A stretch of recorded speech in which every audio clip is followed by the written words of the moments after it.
how to download edits. In this video, I'm going to show you how you can download edits quickly and simply. So without any further ado, let's get started with the video. First thing first, open up the Play Store on your device. Then click onto the search icon at the bottom right corner of your screen. Then again, hit on the search bar at the top and type in edits.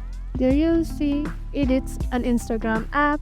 Tap on its profile, then hit on install. The installation will take some time according to your internet speed. Once the installation is complete, tap on the open button. Once you tap the open button, you'll be inside the edit app. Now you can create your edit account and edit your photos and videos according to your preference. And that's it.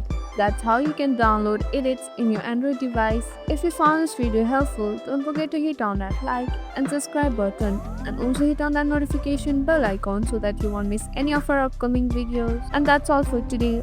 I'll see you in the next video.